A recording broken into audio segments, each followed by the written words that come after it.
My name is Linda Yager. I am a first year student here at Meredith with sophomore standing, and I am a religious and ethical studies major with a criminology and sociology minor. I began this research in fall 2019 when I began to apply to the Pop Culture Association and their research conference that was supposed to happen in April 2020. I wanted to think about what is really important in pop culture, what and who is not being represented in pop culture, where's that representation going wrong. And so with that idea, I began to think about researching race in film and how it started and where it is now. So to begin this research, I looked into slave stereotypes and what those meant, how those came about, how that perpetuates into film, and I was able to survey that a lot of race stereotypes became popular through political ads during the Civil War. So there would be, for example, a candidate for whatever office that, supported slave rights or black rights, and they would be represented in a negative way because they were advocating for a group of people that another group of people wanted to oppress. And I also began to research film, and I started with the game changer called The Birth of a Nation. And The Birth of a Nation is a really controversial film for multiple reasons. The obvious are how they represented Black people in their film. The other controversy is that they basically revitalized the KKK because of their romanticization of slave antebellum era, and the KKK was kind of on a downward spiral and people weren't meeting, and it was okay for a while, and then The Birth of a Nation came about, and then it really inspired a lot of these white supremacists and these racist people who really had no business oppressing this group of people. And this is a really interesting movie because it's a huge turning point in filmmaking, in the mechanics of film. And so it really starts forcing us to ask the questions of how are we able to use film now, because all of the movies that we're watching are based on The Birth of a Nation, whether it's obvious or not. The Birth of a Nation was a huge turning point in just how movies are made and how movies are directed. So all the movies that we're watching now, all the mainstream movies, in some way, in one way or another, they're based on this movie. So it's a really interesting thing to think about. And when we look at movies that have happened since the birth of a Nation, for example, The Littlest Rebel with Shirley Temple, it was another movie that totally romanticized the Civil War and antebellum period. And Shirley Temple herself performed in blackface in that movie, and it's just a really, really interesting aspect to look at. And through my research, I used DeCosimo and his theory of encoding and decoding, and how, what is purposeful in putting a message into a movie and how that is decoded and consumed by somebody who's watching the movie.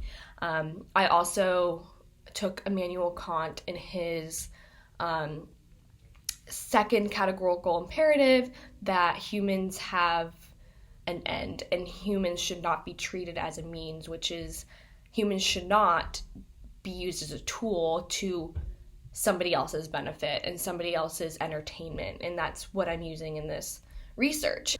As I moved into more modern films, when using this framework, I was able to see that there are a lot of films that use these racist tropes accidentally because they're so interpolated in film and in archetypes. And one of those movies is called The Martian with Matt Damon.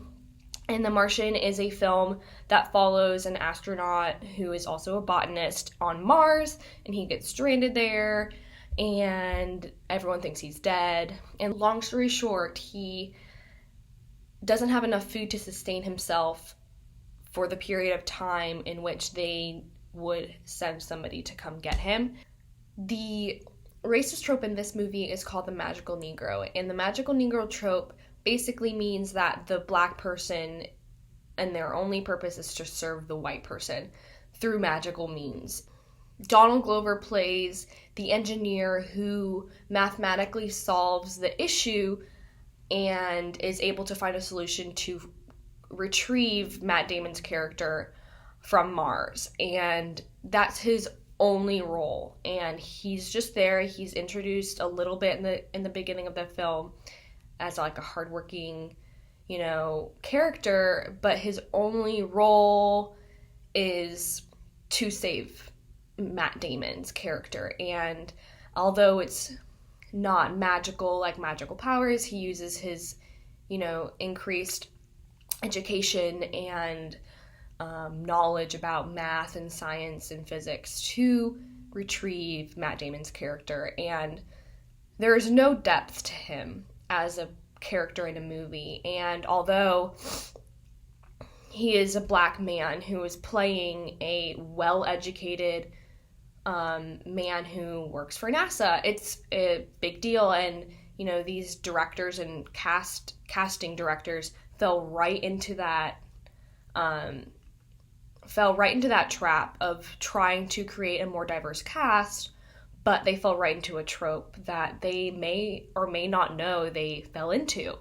Another example of this movie is with Jennifer Lawrence and Chris Pratt, called Passengers. And the basic plot of Passengers is that these two characters wake up way before they're supposed to because they are in some kind of forced sleep to get them from one planet to another so they can live on this other planet. And they wake up before they're supposed to, which means they will not live to get to see their planet, and things go wrong, and the person that saves them is the captain of the ship, who is a black man, and he gives them his all-access pass, so they have access to whatever they need on the ship, the doctor's offices, the medical equipment, food that they may not have had access to, the main steering part of the ship. So his only purpose was to help these two white people live a better life on the ship when they woke up too early. So again, a character that has no depth, a character that has no other purpose than to serve and save the white people in peril in films. And so using this framework of encoding is, what was the message intended to say? Were the filmmakers overtly and obviously and intentionally racist in this film? In The Birth of a Nation, definitely. In The Littlest Rebel, definitely. In The Martian, probably not. In Passengers, probably not. But because of how influential these films were in the early 20th century, these racist tropes are a part of our archetypes in terms of how we develop characters, and the only way to combat this is to work against it. Black people deserve more screen time. They deserve a character that represents them. They deserve depth. They deserve a romance. They deserve a backstory. So being able to evaluate what was put into the film on purpose, what is in the film by precedent and by influence, how a consumer receives it. For example, The Martian, the casting directors probably didn't make the person who saved Matt Damon's character black on accident. They weren't trying to create more diversity, but as a consumer of the movie, you were able to see that they fell right into a trope.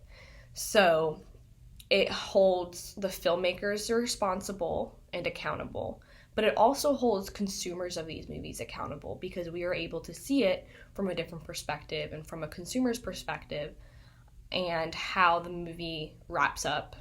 And as people who are socially responsible to include everyone equally, we have the ability to look back and see where our influences come from, and we have the ability to work against them intentionally.